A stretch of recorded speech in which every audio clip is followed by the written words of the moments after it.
I have this waking nightmare. Oh, yeah. I'm sitting there, I've got a book, or maybe it's one of those 50-page work reports. Mm-hmm. And I'm technically reading. My eyes are moving, I'm turning the pages, You're doing motions. I'm doing all the motions. But then I'll look up and realize I've been doing this for 10 minutes and I have absolutely no idea what I just read. It's just blank. The lights are on, the machinery's running, but nobody's home. Exactly. And it is terrifying because that's when the spiral starts. I'll go back, reread it, and sometimes I still don't get it, and the internal monologue just gets mean. Am I losing it? Is my memory shot? Am I just not smart enough for this? It feels like a personal failure. It really does. It's so interesting you frame it that way because that is the universal struggle. We all automatically assume that not understanding equals I'm not intelligent enough. But what if you're diagnosing the problem all wrong? Okay, I'm listening. If it's not my brain failing, what is it? It's a software issue.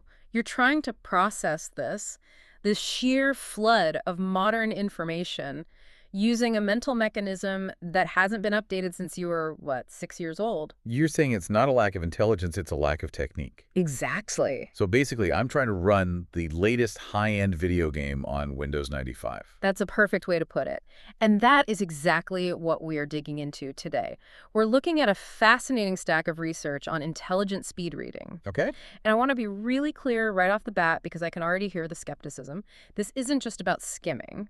Okay. This is not about flipping pages to look cool at a coffee shop. Because I don't need a party trick, I need to actually retain the information. Exactly. This is about upgrading your brain's operating system so you don't feel constantly, a beat behind the rest of the world. It's about reading faster, yes, but with better comprehension. Okay, hold on. That sounds like a paradox. Usually if I speed up, I miss things. If I drive my car at 100 miles an hour, I'm not noticing the little details on the side of the road. Right. How does reading faster help me see more?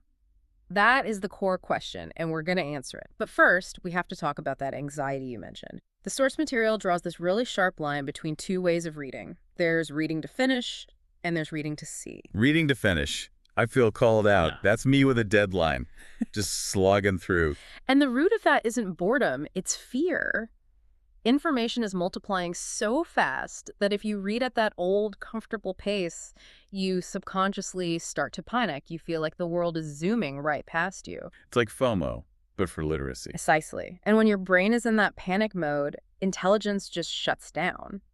You might be collecting words, but you are not collecting wisdom. The source puts it perfectly.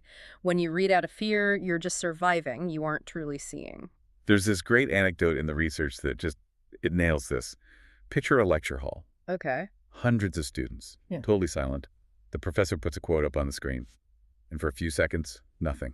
Then one person just bursts out laughing. The awkward solo laugh. We've all been there. Yes. And I'm always the guy sitting there thinking, wait, what did I miss? Why is that funny? But then 5 seconds later, the whole room starts to laugh. And that single moment is the key to this whole deep dive. Why did that first person laugh? Were they born a genius? I just always assumed they were smarter than me. No, they just processed the information faster. They got the update quicker. And that creates this massive advantage socially and intellectually. It's not just about finishing a book faster. It's about being confident that you can take in information, process it, and get the joke or the market trend before everyone else has even finished the first sentence. So it's not about rushing. It's about being the one who gets it. But back to my driving analogy. I've always been told, slow down to understand. You're saying that's wrong. It's the most common myth, and it is the opposite of the truth. Let's talk about the bored child analogy from the source. Okay, unpack that. Imagine your brain is a hyperactive, super intelligent 5-year-old child. Now, if you're walking with that child, but you're walking incredibly slowly, like one tiny step every 5 seconds, what is that child going to do? Oh, it's gone. It's not walking patiently with me. It's going to chase a butterfly, poke a stick in the mud, maybe run into traffic. It gets bored. Your brain is the exact same way. If you feed it information too slowly, word by word, it has all this extra processing power just sitting there. It's a supercomputer idling. So it starts working on other things. What am I having for dinner? Did I send that email? Why did I say that stupid thing to my boss 3 years ago? Oh my God, that explains the reading a page 3 times thing. My brain wasn't overwhelmed, it was understimulated. Precisely. Slow reading causes distraction. Real focus isn't about straining or trying harder. It's about keeping the brain stimulated enough that it has to stay in the room. Speed actually forces engagement. That is a total reframe for me. I always thought focus was like holding a plank, just pure effort. You're saying it's more like riding a bike. You need a certain amount of speed just to stay upright. Go too slow, and you start to wobble. That's a perfect analogy. If you read too slow, your attention wobbles. Okay, so to stop wobbling, we have to look at what's slowing us down. The sources identify 3 specific saboteurs. Right. 3 enemies of efficiency. And the first one is the most insidious because we think it's helping us. It's called regression. Regression. What is that in this context? It's that unconscious habit of your eyes darting back over words you just read. You finish a sentence and your eyes just flicker back to dot check. I do this constantly. It feels like a safety blanket. Did I really get that? You think you're cementing your understanding, but what you're really doing is breaking the chain of thought. Imagine watching a movie, but every 10 seconds you hit rewind for 2 seconds. It would be unwatchable. You'd never get the flow of the story. Exactly. It fractures the narrative. So saboteur number 1 is hitting the rewind button. Okay, guilty. What's number 2? Outdated skills. We kind of touched on this. Think back. When did you learn how to read? First grade. See spot run. Right. You learned your letters. You learned to sound out words. And then, did you ever take a class in high school called Advanced Reading Mechanics? No. We had literature where we analyzed themes, but no one ever taught us how to read the words on the page any differently. So you're trying to read these complex, dense, modern texts with the same toolkit you use for C-spot run. The content got harder, but the skill stayed flat. That makes a ton of sense. And that leads to the third saboteur, which I think this is the one that's going to really surprise people. I didn't even know it was a problem. It's the biggest bottleneck of them all. Subvocalization. That's the little voice in your head, right? The one that's reading along. Yes. When you see the word elephant on a page, do you hear the sound elephant in your mind? Yeah. I can hear it right now. Is that bad? I thought that was just reading. It's how we were taught. But think about the physics of it. If you have to say the word in your head to understand it, you're limited to your speaking speed. Which is, 150, 200 words a minute? Maybe, if you're talking fast. But your brain can process images and concepts way, way faster than that. So by reading with that inner voice, I'm forcing my brain to drive in first gear. You're forcing a Ferrari to drive behind a horse and buggy. It's a comfort mechanism, but it's a bottleneck. Your brain doesn't need to hear the word, it needs to see the concept. You have to shift from audio processing to visual processing. That sounds great in theory, but that voice has been with me for my entire life. Yeah. How do you actually break these habits? This is where we get tactical. Right. And the first one, I laughed when I read it, because I just know if I do this in public, people are going to think I'm 5. You must be talking about the finger technique. Yes. My teachers were always like, don't point at the words. And you're telling me the secret to advanced reading is to use my finger like a toddler. I am. And here's why. Forget how it looks for a second and think about biology. Your eyes are wired to follow motion. It's a predator instinct. A fly buzzes across the room, your eyes lock onto it. Right, you can't help it. When you read without a guide, your eyes make all these tiny, jerky movements, they wander.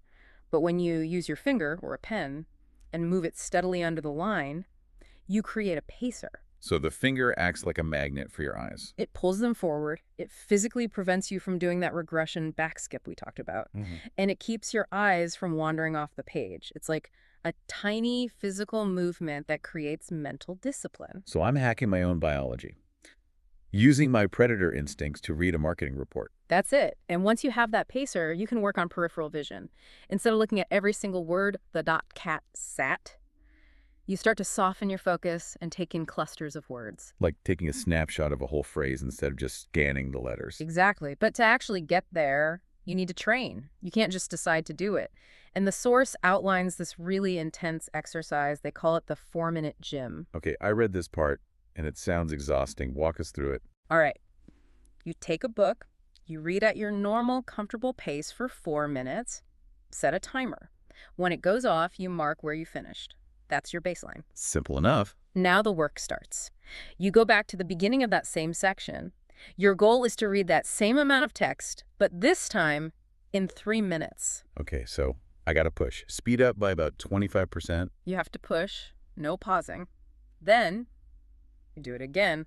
Go back to the start. Cover that same ground in 2 minutes. Wait, 2 minutes? That's double my normal speed. At that point, I don't feel like I'd be understanding anything. I'd just be skimming. And that's okay. Your comprehension will drop at that stage. You might even feel a little bit of panic. You're just trying to get your eyes to track that fast. You're stretching the muscles. Okay, so I'm sweating, panicking, missing words. Are we done? Not yet. One last round. Back to the start. You have to reach that same mark in 1 minute. That's ludicrous speed. Yeah. That's 4 times faster than normal. I'd just be seeing a blur.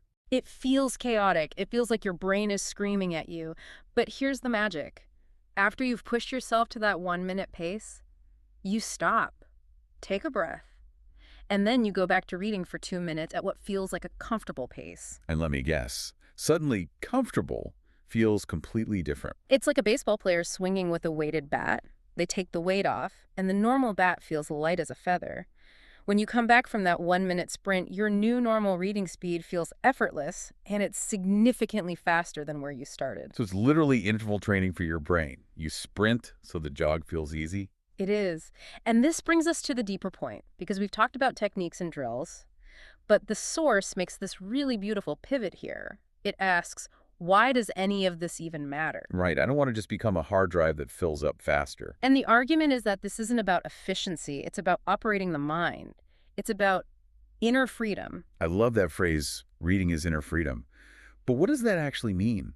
How does reading a book give me freedom? Well, the source breaks it down into 4 big lessons. The first one is being proactive versus reactive. The quote is, if you don't read, you let life teach you randomly. Oof. That hits home. If you aren't choosing what you learn, you're just reacting to whatever lands in your social media feed or whatever crisis happens at work. You're a victim of circumstance. Reading is taking control. It's you saying, I am choosing to load this specific wisdom into my mind. You're curating your own operating system. So lesson 1 is taking the wheel. What's 2? Lesson 2 is that focus is a habit.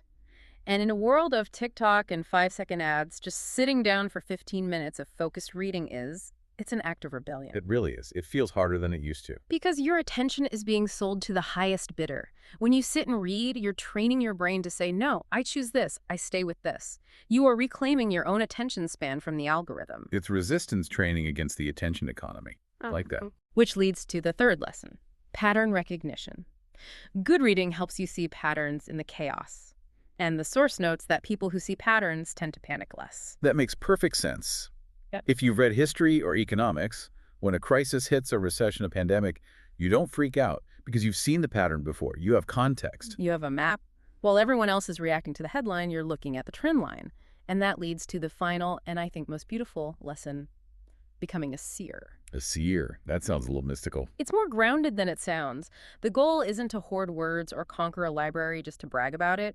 It's to become a clearer, steadier version of yourself, someone who is more awake, more solid. More solid. That completely reframes the whole activity. We're not just downloading data. We're building a self that can actually withstand all the noise of the world. That is the ultimate form of inner freedom. In a world where everyone is trying to steal your attention or sell you something or just plain scream at you, the ability to sit, focus, and truly understand is a superpower. It means you're not easily rattled. Not easily manipulated. It changes, I have to read this for work, to I'm reading this to build my fortress. Precisely. So we've covered the old mechanism of fear, the saboteurs, the finger technique, even if we look silly, and this whole philosophy of freedom. But we can't let everyone go without a concrete challenge. Right. The source ends with a call to action. It's the 15-minute challenge. Just 15 minutes. That's all you need to start. Take 15 minutes, measure your baseline speed so you know where you are, then just try using your finger to guide your eyes. Feel the difference. And try the 4-minute gym drill. Even if it feels ridiculous trying to read a page in 1 minute. Especially if it feels ridiculous, that strain is where the growth happens. And remember, the goal isn't perfection, it's just progress. And there's one final request from the source, which I thought was great, the pay it forward. Yes, the teacher in the source says, if this helps you, share it.